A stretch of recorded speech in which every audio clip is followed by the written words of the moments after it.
The South African government brought a case against Israel on December 29, accusing it of genocidal acts in assaults in Gaza, and they have evidence of these crimes. In Guatemala, authorities of the 48 counties made the first call of attention to the elected government for an exclusive cabinet with a high president of the business sector. In Argentina, a plenary meeting of union delegations of the General Labor Confederation ratified strikes and mobilizations against presidential decrees. Hello, welcome to From the South. I'm Ana Rosabal from the TeleSUR studios in Havana, Cuba. We begin with the news.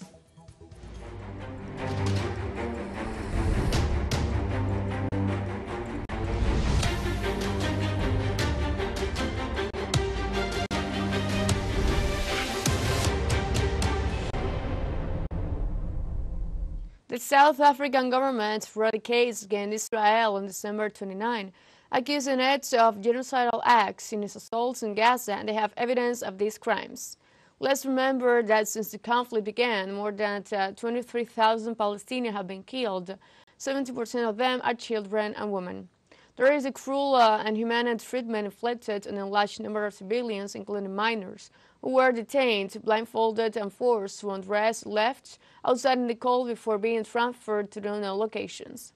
Moreover, there have been violations of security assurances with the bombing of areas that had been declared safe for residents. There is also the deprivation of access to food and water, as well as the deprivation of access to adequate housing, clothing, and hygiene. In addition, Palestinians' lives were destroyed, along with their homes, university, and culture, and even with the evidence the government of Israel is trying to defend itself from these crimes. In the Netherlands, a historic trial for international justice has begun. South Africa accused Israel on Thursday before the UN's highest jurisdiction of breaching the Convention for the Prevention of Genocide. The South African Minister of Justice, Ronald Lamola, pointed out in The Hague that no armed attack on the territory of states, no matter how serious, justify violating the Convention. The representative of the Pretoria legal team stressed that such rally statements confirmed the unusual nature of the case and the specific intent of the entity to carry out these crimes. Lamola stressed that since 2004, the action of the Israeli occupation have limited access to humanitarian supplies, making life in Gaza impossible, and its practices are identical to crimes of genocide. In return, the Chancellor of the South African delegation to the International Court of Justice, Adila Hassim, indicated that Israel violated the Convention for the Prevention of Genocide. Together with the forced displacement, Israel's conduct has been deliberately calculated to cause widespread hunger, dehydration, and starvation. Israel's campaign has pushed Gazans to the brink of famine. An unprecedented 93% of the population in Gaza is facing crisis levels of hunger. In this sense, Ronald Lamola, Pretoria's Minister of Justice, announced the Israeli response after October 7th as an atrocity crime. No armed attack on a state territory, no matter how serious, even an attack involving atrocity crimes, can provide any justification for or defense to breaches to the Convention, whether as a matter of law or morality. Israel's response to the 7th of October 2023 attack has crossed this line and give rise to the breaches of the Convention. In Netherlands, several social organizations at The Hague mobilized against the genocide committed by Israel before the International Court of Justice. A member of one of the social movements expressed her thoughts.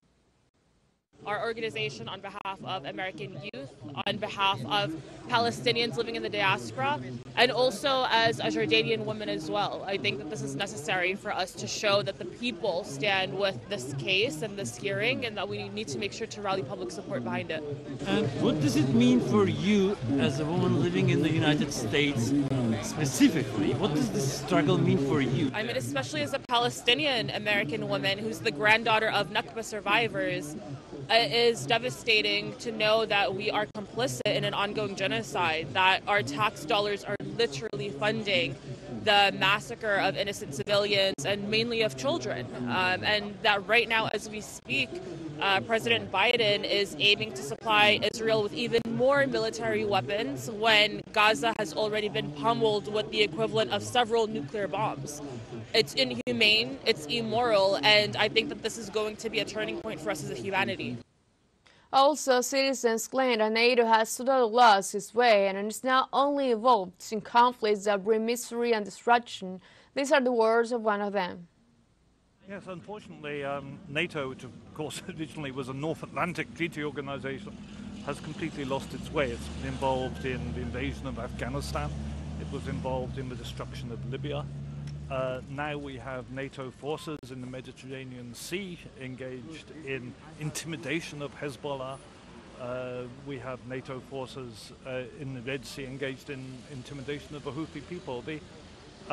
The truth is that the NATO alliance and the nations of the NATO alliance under American leadership have become the most destructive force in international relations and are responsible for millions and millions of deaths. And they've also done so much to destroy the fabric of international law. And we have those nations today attempting to undermine the International Court of Justice. It is believed that there is sufficient evidence to demonstrate Israel's intentions, and these are the words of Saint Agor. Let's hear him. Well, I'm not against Israel. That must be sure. And I think most of the people here, it's okay, it's there. But what they're doing now, it's really beyond all human, it's disaster. I'm really not sleeping about it. So they should stop this, and United Nations should invent. And what they are doing, they're making new terrorists. They think they attack Hamas, but all the young boys that survive this will be worse than Hamas in the future, because what's done to them. I'm really ashamed of Europe, and Mandela is with us. We adore Mandela, and Mandela was always with the Palestinians because it is the same situation, South Africa against black people, and that's why they were always friends with Palestine and with the Palestinians, always, Mandela. And Mandela we love, and why we don't love the Palestinians. I think, as you know, that intent is always the most difficult thing to prove. We've looked at different genocide cases over the last 5 decades, and intent is perhaps the easiest element in this case to prove. We have 9 pages where we show the elements of intent, the special intent necessary for genocide, and we think we are confident that we have enough evidence to show intent. Thank you so much. Also on Wednesday, Palestinians gathered in Ramallah's Nelson Mandela Square to thank South Africa for his support and for Palestine but filing a genocide case against Israel at the International Court of Justice. The crowd held banners calling for a ceasefire in the Gaza Strip, as though there waved Palestinian and South African flags. Ramallah Major Asa Cassidy thanked South Africa for filing the case and assuring that Israel's actions are genocidal. We say thank you. Thank you to South Africa. Thank you for filing case against occupation at the ICJ. We believe that many countries felt our pain, but South Africa decided to put it materially on paper, and file a case. On Thursday, the non-governmental organization Save the Children again accused Israel of preventing food from entering the Gaza Strip, threatening the life of a million children in the territory. The organization warned that denying access to basic food and supplies will have lifelong consequences for Palestinian children, and they should survive. The document underlines that 1 million children in the coastal enclave didn't have enough to eat, including 335,000 under 5s who are at risk of severe malnutrition or starvation.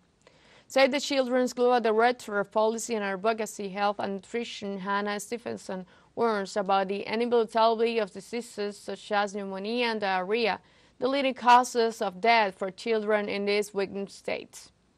While Elizabeth White, Save the Children's director and the occupied Palestinian territories, stressed that deprivation of food, water, and medicine makes child survival in Gaza almost impossible.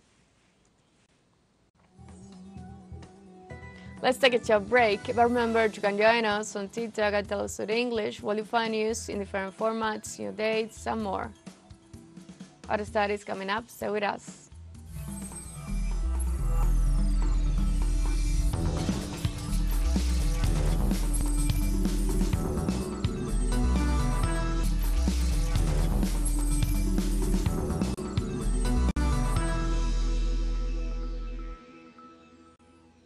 Welcome back. And in Guatemala, the indigenous people grouped in the 48 cantons and the exiled people who have led the struggle in defense of democracy for more than 100 days have made a strong appeal to the president-elect Bernardo Arevalo. Ratifying their commitment to democracy and respect for the will of the people, they rejected the exclusionary character of the cabinet of the elected government. They regretted that they will not take advantage of the historic opportunity to form a more exclusive team. They also questioned the majority presence of people linked to business groups. In an interview to a national media, the president-elect acknowledged the relevance of the observations. After a tense day of debates, Argentine officials in the executive branch admitted that there will be changes to the wording of certain articles of the so-called omnibus bill that was sent to the parliament. One of the highlights is the proposal of the Minister of Security, Patricia Bullrich, which has been withdrawn. It is the article referring to the prohibition of gatherings of more than 3 people.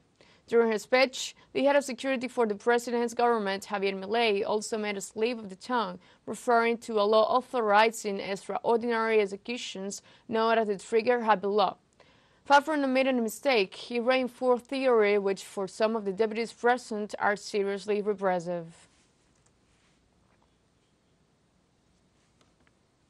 In Argentina, the Confederate Committee met on Wednesday and agreed to reinforce the call for the strike and mobilization January 24th. More than 250 leaders of 70 regional organizations also agreed to support all the actions that may be carried out in the interior of the country on the 24th, but especially in the days before. From now on, they will promote actions and regional meetings. Among the resolution approved, the resounding and unanimous support to the strategy of action of the Board of Directors of the Confederation is highlighted. Also, the surrounding rejection to the emergency decree issued by the executive power.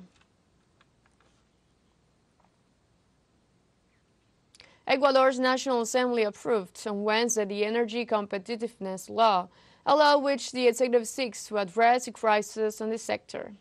With 131 votes in favor, the Parliament has given the green light to the regulation which, among other aspects, contemplates the forgiveness of 100% of the interest to the clients who owe service payments. It also provides that the state may delegate on an exceptional basis and through public processes functions of the electricity sector and additionally promotes alternative projects, such as solar, wind and biomass energy. The president celebrated the approval and the view of the citizen security crisis the country is going through. He thanked the parliamentarians for their support. In the last hours of this Wednesday, a strong confrontation was reported in the Esmeraldas prison. The prison is one of the most violent in the nation, which in the last 5 years have accumulated the highest number of prison massacres in the region. In the midst of the strong security measures ordered by the President Daniel Noboa, after decreeing an internal armed conflict and a state of exception, shootings are reported to be taking place between prisoners and military personnel. Several security guards have been held hostage for days in some prisons in the country. Colombia's Defense Minister Ivan Velasquez confirmed that the border with Ecuador will remain open and therefore its security will be reinforced. Referring to the public order events taking place in his neighboring country, the head of the National Defense left all the help required for Quito. Around 180 soldiers and police are deployed at the formal and informal crossing points. He specified that the troops are already at the international bridge of Rumichaca, the main border crossing between the two countries, and are in permanent coordination with the Ecuadorian authorities. Several Latin American nations have offered the government of the President Daniel Noboa all the cooperation it requires. The United States Department of State is threatening the government of Guatemalan President Alejandro Yamatei with a harsh response unless a peaceful transition of power takes place.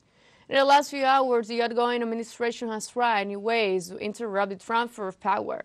They claim that the Attorney General's office and other state organizations which they accuse of being taken over the current government have announced proceedings that lead to them to suspect new attempts of sabotage. The president, Alejandro Yamatei, denounced before the Organization of American States the interference of foreign countries. On the same day, in an interview to the national media, the president-elect reaffirmed that the transition is still at risk. The Houthi strategy is causing billions of dollars in losses to global shipping. In the face of the crisis, the United Nations Security Council demands an end to the operations. The same people who refused to bow in favor of a ceasefire that could have saved more than 20,000 lives in Gaza agreed to demand guarantee for marine cargoes. Except for Russia, China, Algeria, and Mozambique, all the other members of the Council approved a resolution demanding a halt to the attack on ships in the Red Sea. Mohammad Abdel-Salam, spokesman for the Ansarullah movement, responded that it will stop when Israel stops bombing women and children. He also warned Washington that they will respond to forces that try to obstruct the operation.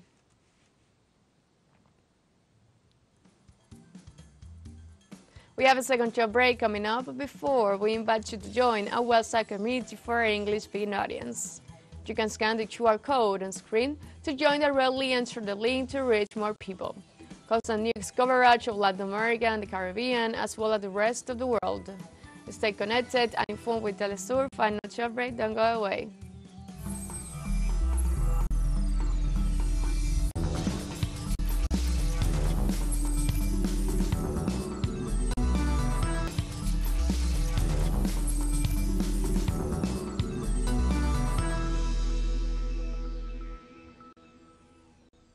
Welcome back.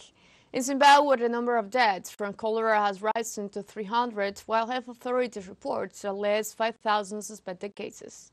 According to the Ministry of Health, the increase in number of cases registered since September 2023 is due to the consumption of unsafe water, public gatherings, and the poor state of the sewers, a situation that led to the government to declare the capital Harare in a state of emergency.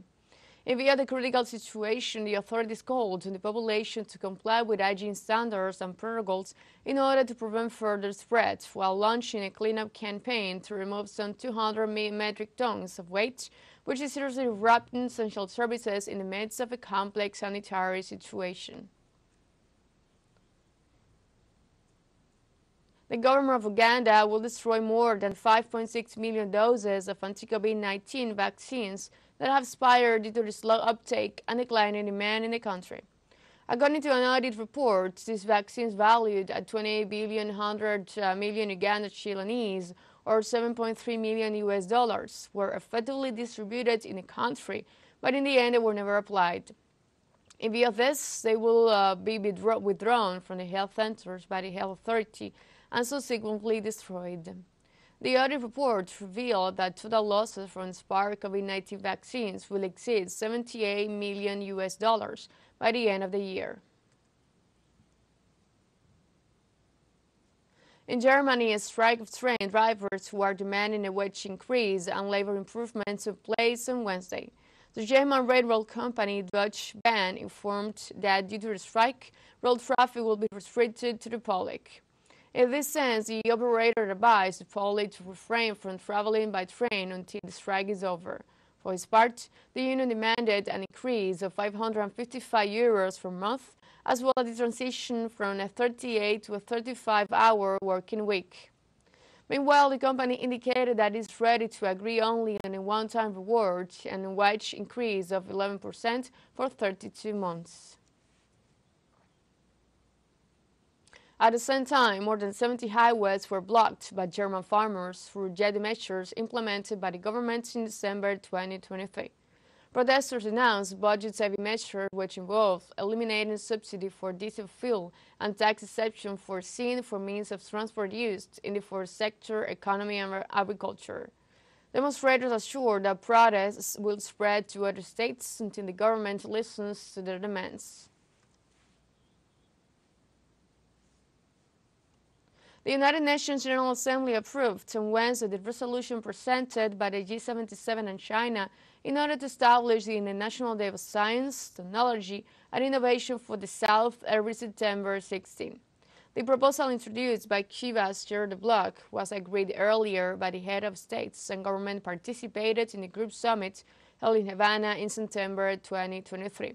The text recognizes the key role of scientific technical advances in economic growth and sustainable development, the implementation of the 2030 Agenda, the Addis Ababa Action Agenda, the Political Declaration, the Sustainable Development Goals, and the importance of collaboration between countries for scientific development.